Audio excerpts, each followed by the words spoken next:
What are you doing? That's going to fuck the Milo up. I came home, buck in the back. Sorry, guys. She's on the porch.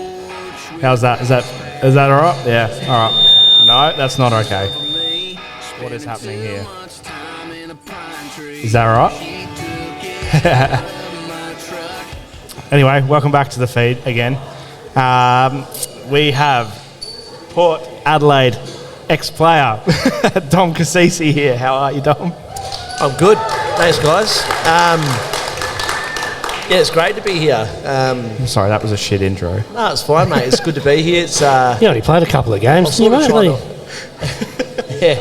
it was a short drive from the office here, and then I pulled out at the front here, and someone's bogged out the back in the clay mud in their Toyota Corolla. So there's a bit of action out the back here. But yeah, it's good to be here, and more importantly, love what you guys do. I've had a good look at it. And, thank you. Yeah, pretty full on what you guys have been through. So plenty of respect for you both with getting on with it and trying to bring some awareness to many different things. Oh, thank you for coming. So Port Adelaide, former captain, 2009 to 2012, 228 games, 74 goals, WA Italian Team of the Century, and recruited from East Freo. Also Rising Star winner. How's that? Look, it's pretty good stats. Yeah, look, it's all... it was an enjoyable time. It was pretty cool. Growing up in Perth, I love footy from the day I was born. Grew up in the usual tight, big Italian family. Dad loved his footy, funnily enough. I've been told many times by many Italians in Adelaide, it's a big Italian community, why didn't I play soccer? And I said, soccer's not a thing in Perth growing up. So, grew up a West Coast Eagles supporter. I remember going to watch West Coast Eagles as a young kid. I was 10 when they won their premiership in 1992. I bawled my eyes out all day. I was that pumped for them. I'd go and watch them train, and I dreamt of playing AFL and to live that dream and win a premiership as well and all that sort of stuff. I still sit here now pinching myself, to be honest. Yeah. Oh, that's awesome. I'm surprised you're not a Carlton supporter, to be honest. Lots of Italians are Carlton supporters. Well, it's funny about the Carlton because when I went to the draft camp, so before you get drafted, I think the top 60 kids in the country get invited to the draft camp, and at the draft camp you do all your testing, like, your sprints test and your beep tests, and all the clubs can book in times to chat to you. So I remember speaking to Carlton, and they were like, mate, you're coming to our club. We got pick 20 in the draft. We're going to draft you at pick 20 if you're still there. You got nothing to worry about. We're coming. So come draft day, pick 20 came around. They didn't pick me, and their next pick was pick 35. They didn't pick me. So it was pretty funny. I thought I was actually going to be going to Carlton, which is funny. Yeah. You should have. Yeah. Well, would have been nice. I'm a Carlton supporter. So. 0 flags. You would have had 0 flags. Yeah, true. So, This year. Oh, turn it up. This year. What are your thoughts? Just off topic. What are your Thinking thoughts? about booking my flight already. Who do you see? Who's your premiership contender? I think it's out of stating the obvious. I think it's out of Sydney, Collingwood, Carlton, and I'm not too sure if there's anyone really outside of that. Sydney's an interesting one. Obviously, they're on top of their game at the moment, but they've had I think they've only played 27 players this whole year so far. I think they've had 18 or 19 players play every game, so they haven't really been challenged with their depth. And last year, when they had a few injuries, they weren't great. So if they get some injuries at the wrong time of the year, they could fall apart. But I do think Carlton are the real deal with their key forwards, Wiedering in the back line, and they've got some run off there as well. And then their midfield, obviously, pretty elite as well. So they're someone to watch pretty closely. Yeah, I'm predicting a Sydney Carlton final with Sydney absolutely smashing Carlton. Yeah, well, who knows? I think that's what's going to happen. Who knows what happens on the day? It's a different game altogether. Exactly. Dom, to state the obvious, mate, what was your greatest achievement as an AFL player? Oh, definitely the premiership. So talk us talk us through. Well, I'm a massive, obviously, Port fan. Obviously, everyone in this room knows. Talk us through, that day. I've watched the Premiership about 90,000 times since then. I was, 10, so much like sort of similar to you. And Was it on VHS, mate? nah, I've got the it's on DVD. DVD. We've got the DVD from JB DVD, Hi-Fi. Yeah. Talk us through like the lead up. So you've got the grand final parade. You've got the day. Yeah. What's Choco talking about? Look, so the week leading in was amazing. I mean, the preliminary final was the most high pressure game I've ever played in. Yeah, and if you spoke to any of the boys during that era, they'd say the same. So the week was really enjoyable. Choco really encouraged us to really, really enjoy it and lap it up because it's such a momentous week. The grand final parade in Melbourne is unbelievable. And we were lucky that we had Choppy and Damien Hardwick and Gavin Wanganeen that had all played in grand finals. And they offered a lot of sort of experience in that week, so they encouraged us to really enjoy the parade. Don't be serious about the game then, just enjoy that moment. So we really didn't try to think about the game too much until really the night before. I remember waking up the morning of the game. I turned 21, I reckon, on the Monday and played in the Premiership on the Saturday after, and I was rooming with Kane Corns. Fucking unlucky for me, but he was good value. Kane, me and Kane are quite close, but I was rooming with Kane, and we we're both 21 at that stage. And I remember him waking up. We woke up in the morning, and he opened up the blinds and he turned around and he goes, "I'm shitting myself," and I said, "Yes, so am I." And then it was interesting. Going to the game, I was just sort of really curious to see what we were going to be like in the change rooms before the game.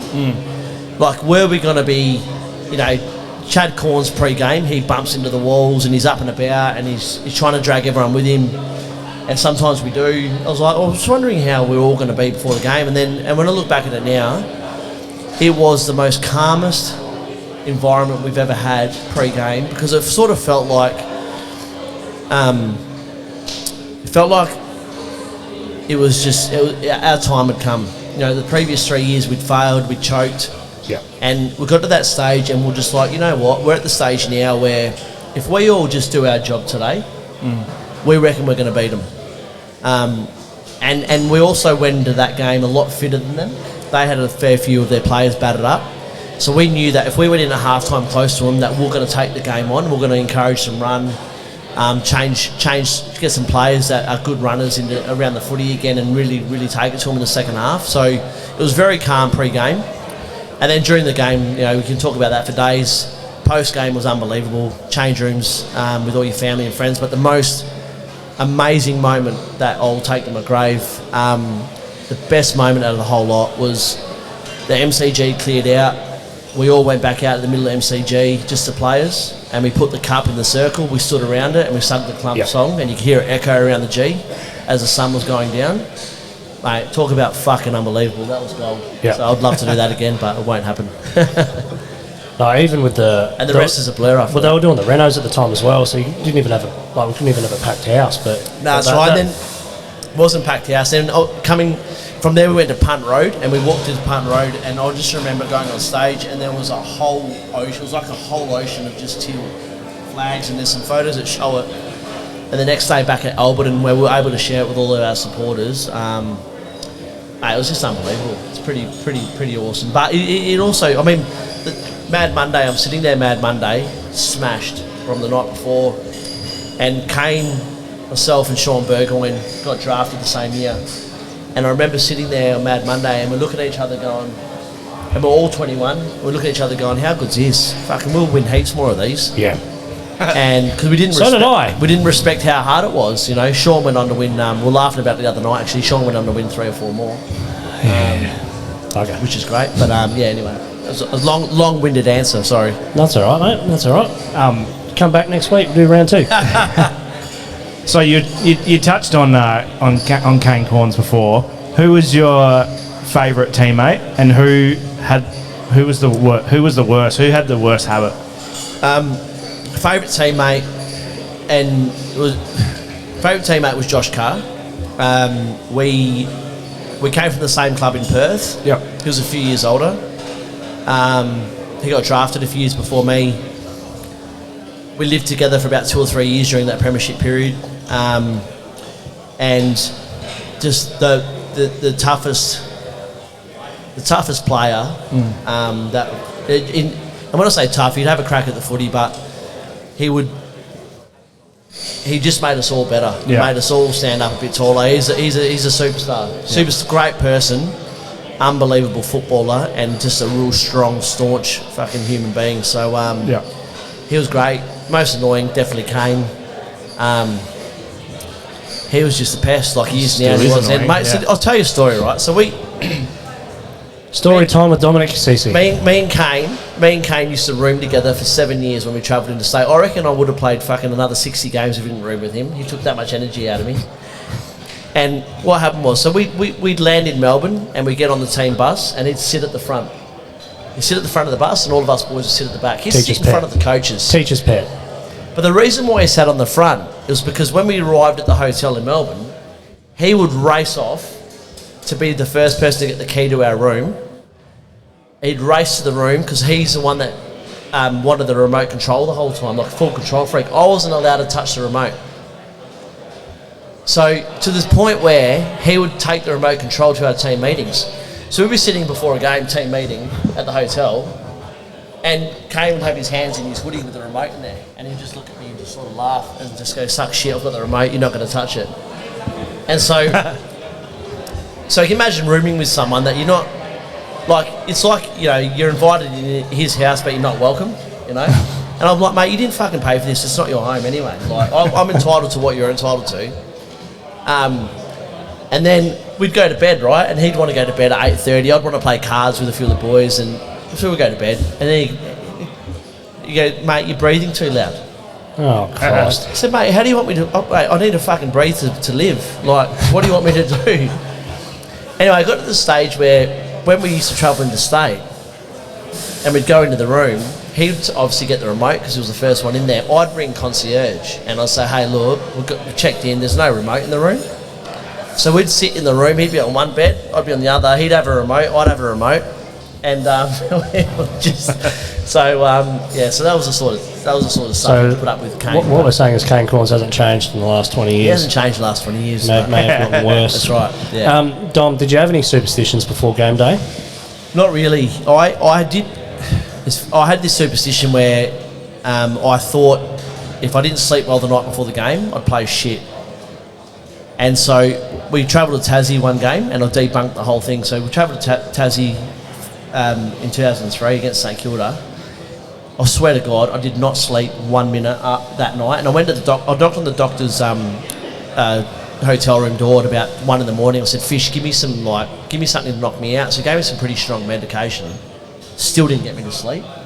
On the way to the game, I'm pretty much falling asleep in the bus. I'm thinking, fucking, I shouldn't be playing today. Like, I'm no good. Went out there and kicked 4 goals. And afterwards I'm like, sleep doesn't matter anymore.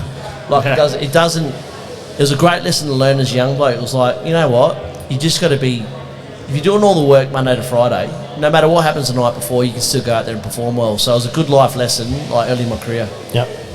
Oh, beautiful. So no superstitions from there. And did Kane Corns affect any of that there, like the non-sleeping? No, he didn't. He didn't on that occasion. So good. Well done, Yeah. Kane. Gave him a break. Hey, You've always Jesse, been a 300 gamer, mate. Bloody Kane Corns robbed you of 300 games. I know. Fuck, you had another 60 on That's there. right, another 60 cost me. Wait, do we have any superstitions before podcast? Just yell at each other. Yeah. Yeah, sounds Yeah, right. normally just play some music and then you say, "Oh, let's fucking roll it." And then forget to hit record. Yeah, basically. Yeah. Don, we touched on at the start, obviously a bit of your stats, but the other one I want to sort of transition you over to is your finance. So your AFG Rising Star winner 2014 to 2015. So you were sort of setting up funding options in the background before your footy career ended. Yep. How did you manage that balance? So you're transitioning. You're just coming off leading the Port Adelaide side. You retired in obviously 2014, but you're setting it up in the background. And then how are you finding that transition out? Because it can be tough, for obviously, for a footballer. It's something you've known for such a long time. You get drafted, you've gone into state, left everything behind. You get to room with Kane Corns, yay. And then, where do we find our feet? Yeah, it's an interesting one. It's sort of like when I got drafted, it took me about a year or two to establish myself in the competition. Yeah. So, even when I was captain, or people would go, "Oh, you're going to get picked every week anyway." I honestly felt that I was always a week away from my career ending. I don't know whether it was I had my own insecurity, whether that was something I put in my head to drive me. But so, what calmed me down with that was to make sure I always studied while I was playing footy. And then, I finished playing in 2014. 2012, I started the business, and that really calmed me down about what does post-footy look like. I didn't know if I wanted to stay in footy. I didn't want to be pressured into having to stay in footy. So I went down this path of starting the business, studied it and started the business. And then I'm very grateful that I did that. At the time, I was like, what the fuck am I doing this for? I'm playing AFL footy. What am I going studying on my day off for? And why am I doing work experience? And that's everyone's mindset. But it was the best thing I did, because when my career finished, I could not wait to get away from footy. Like, I was done. I could have stayed at the club. I got offered a role. But I wanted to do something different. I'm very grateful that I sort of, was a bit proactive in that space, and then transitioned into it. And I took the harder road, because anyone that started a business knows that, for 2 years you're not making any money. I thought that I'd be able to step in the business and make money after about 3 or 4 months, and had a young family. So 2.5 years went by, and there was just money going out the door. And then we started turning a corner and persisted at it. And I just really applied everything I did when I landed in Adelaide as a first-year draftee. And that's the thing I love the most. Going in and starting the business, it felt no different to when I landed in Adelaide as an 18-year-old. And the things I valued then, that got my career up and going in the footy world, I applied to the business world, and it sort of worked. What advice do you have for up-and-coming people going into football or starting their own business? The whole footy thing's a long conversation. I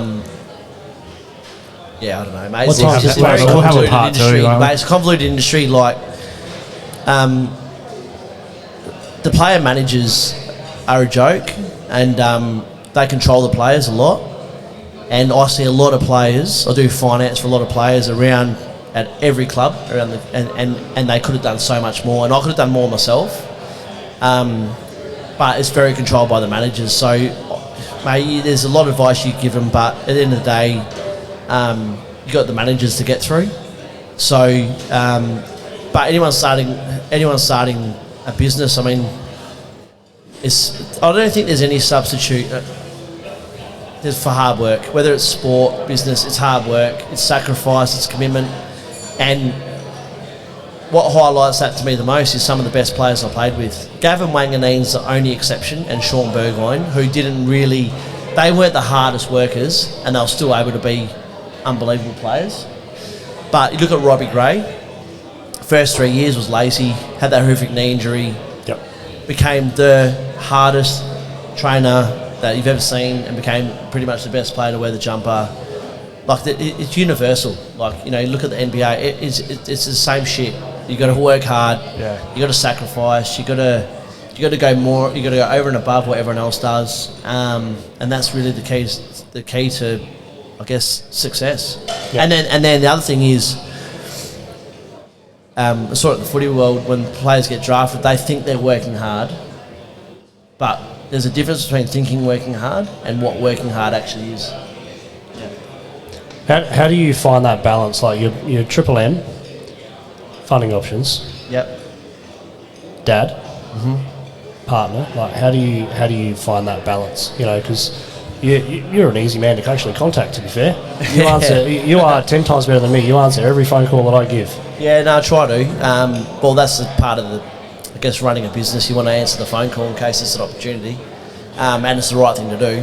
But I just try and juggle it best I can. I've got an amazing partner who is very supportive, but I do balance it out quite well. Like, the commentary stuff I only do in Adelaide. I don't travel interstate anymore, because I don't want to miss kids' sport. So I'd make sure that I don't miss the kids' sport, and that's normally Saturday and Sunday mornings anyway. So I don't travel anymore for commentary. Kids sports, being around for the kids on the weekend is a priority. Monday to Friday is a little bit of a different story. But I guess everyone's juggling their own thing, aren't they? Like, I'm not the only one that juggles working and family and that sort of stuff. So, and everyone, everyone knows you can't do it on your own. You need some support out there as well. Yeah. One last footy question. Who was the easiest and hardest player to play on? We got this from the front bar. Yeah, the front bar, Dane Swan tore up your best mate. Yeah. At that level, there's no one really easy to play on. You do have your bunnies, that you look forward to playing on because you tend to have the better of them, but it's hard for me to pick out the easiest. The hardest, you can cast the net over, and I used to get the job of having to play on them all the time. You can cast your net over Judd and Ablett, and Cousins and Kerr were very hard to play on, but I grew up with them in the same suburb, same local club, same waffle club. So we were able to have a bit of banter, and I still catch up with those guys now. Whereas Ablett and Judd, Ablett at Geelong was just so. Yeah, it was hard. I just think he's on another level. Well, what it was is my respect for him went another level. So when he was at Geelong, and I used to have to tag him, we counted at one stage. So I'd tag him, and whoever tagged Gary Ablett, they made it a mission to smash that person. So we counted it one game, myself and Phil Walsh, after the game, we counted it in the first quarter. I got smashed 22 times in one quarter. And that was Scarlett, Chapman. So if I was running behind Gaz and Scarlett saw it and he was there, he'd just come and smash me. Then I'd get up, run past Lingy and he'd smash me. Get up, run past and it'll be Chapman. You get up and go again and it'll be Enright. And then it'll be Ottens, and then it'll be Cam Mooney, and they really, really protected him. So by quarter time, I'm just smashed. Yeah. And you've got to try and play on the best player ever. And so I always thought he's a gun, but he had all this help. Then he went to Gold Coast, and he had no support from anyone. Brownlow medal. And he was harder to play on there. Yep. Fucking somehow, I don't know how it happened. So they were sleepless nights. Mate, the night before you have to play on those guys, you're not getting much sleep. Yeah. So anyway, good fun. Yeah. Never played football. Never ever.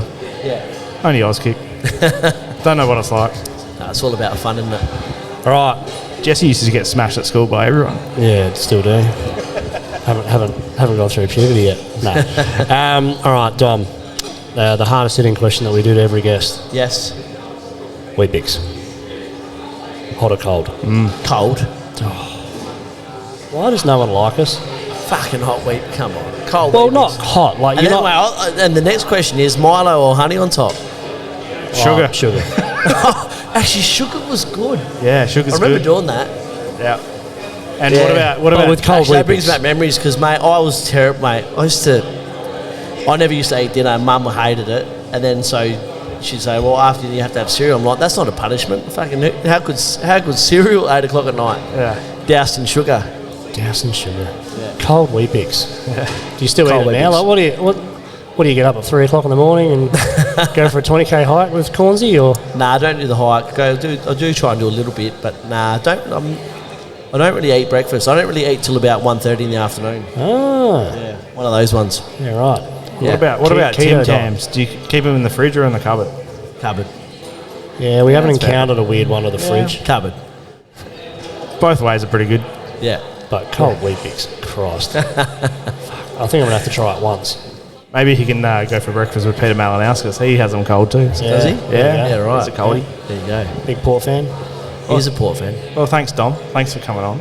No worries, boys. Thanks you. for taking the time out of your busy schedule to. No, it's good. It's a pleasure to be here, and like I said, love what you guys do.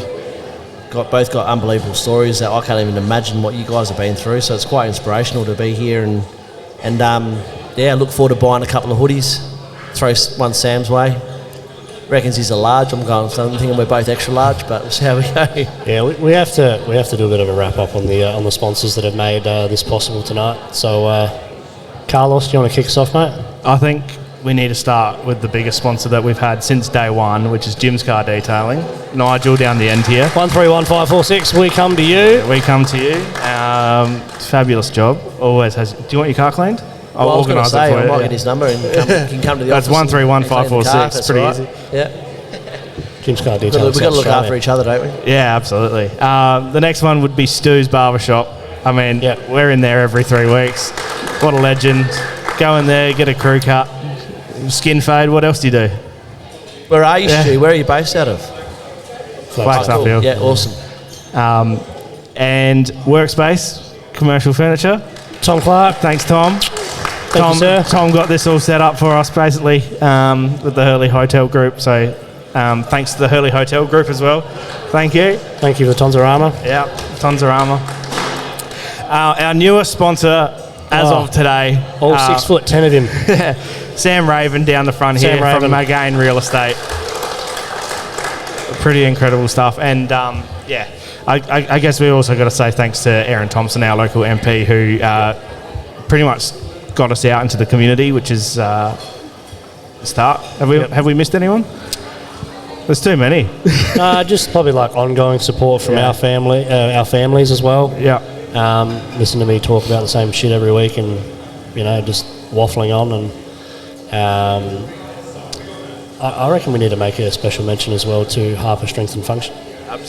Absolutely. Yeah. So if you want to go get the bigger big man out biceps the back than Hercules, go see him. So look him up.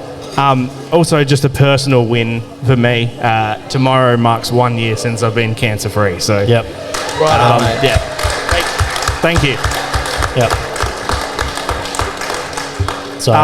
So we're going to actually open up the floor to anyone that wants to ask a question. I think Stu was happy to roll around with this bad boy.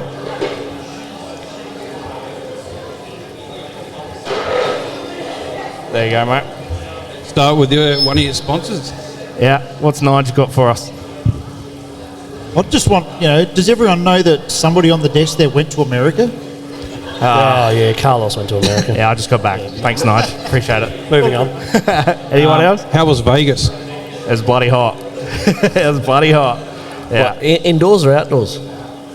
both. Yeah, wasn't it like 45 degrees or something? Yeah, over it there? was You said 46 like degrees. 9 o'clock in the morning. It was just absolute crap. We've had Yeah. 40 mils of rain in the last 2 days. And Yeah. Over here, I think new jumper necessary. Oh, yeah, probably a new jumper. OG jumper. The old jumper. Yeah. What's Sarah got for us? Come on, Sarah. Nothing. All right. No one else? All right, cool. I thought you were going to ask if Jessie was a little bitch or something. What was that? You. I thought you were going to ask if Jessie was a little bitch. What? Nothing at the moment. Anyone? No? Anyone else want to ask any questions? Tom, What about you got Nige? any? Any questions? From their podcast? Do they know we're doing a... No, listen. Got their, Here's own one. thing, got their own thing going on Yeah. over there. How you going, guys? Hey, mate. Jesse, you got any Olivia-isms for us? Oh, do I have one this week? Tom, where is... can you take it over to Tom for me? Tom, what street? Yes. What street is your business on?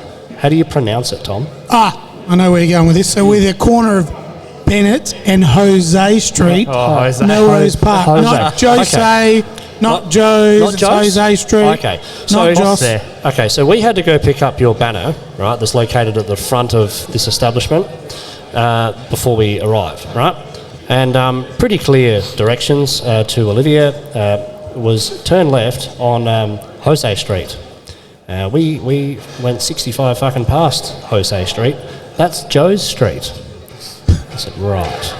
In fairness to Olivia, there is actually a block off at the end of the road, Nah. and it does throw you around the other way. So she's not without. It's just, that's Joe's. I'm going straight past. I'm looking for Jose. I was like, that's how you spell Jose. But that's all right. Fair enough. No, that's my Oliviaism this week. awesome. Yeah, that's all I got. Anyone else? You got any finally? questions, Big? Dom, football question. Where's Port going to end up at the end of the year? Oh, yeah. On the ladder. Crystal ball, isn't it? Well, based on current form, you think they'd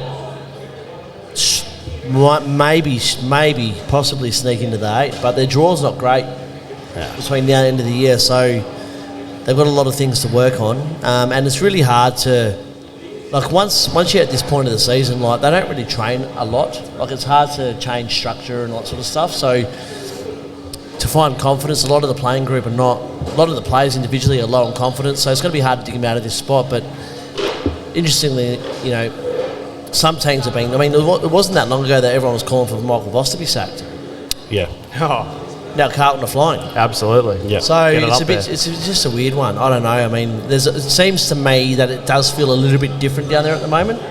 It feels like they're very disconnected and not clear on what their game plan is and that sort of stuff. But, you know, did we think about that last round, up to round 4 last year, they win the next 12? I don't know. But it does seem a little bit different. So I don't know. I think their expectation was that there'd be a top 4 side. I think they're going to maybe sneak in the 8. Yeah. Nice. Yeah, same prediction here, I reckon. Let's hope. Yeah.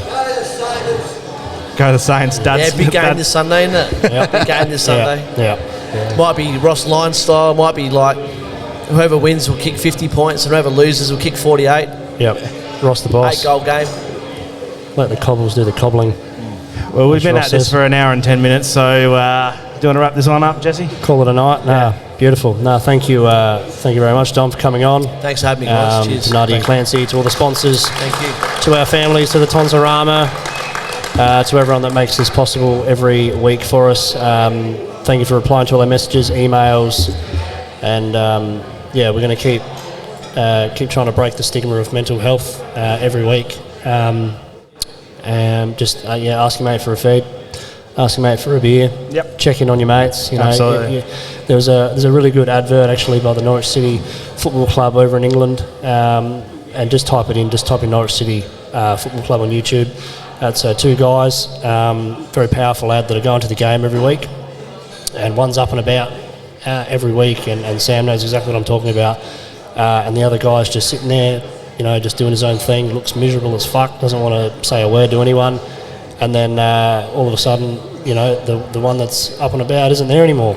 Yeah. And, you know, he's now no longer with us, and the guy that's just been sitting there, you know, watching the game, got the headphones on, he's still here. So doesn't always have to be the happiest person in the room, doesn't always have to be the person that's isolated either, just doesn't matter what you're going through. You know, much like Kale, I still actually get really emotional talking about it. 1 year on, 2 years on being diagnosed and that, but it doesn't matter what you're going through, just checking on your mates. Thanks, mate. Yeah. Thanks, everyone. Thanks you. for coming. Appreciate it. And hopefully we will be back another time if the Hurley group wants to have us back. So, Yep. thanks, guys. Appreciate it. Thank you. Cheers.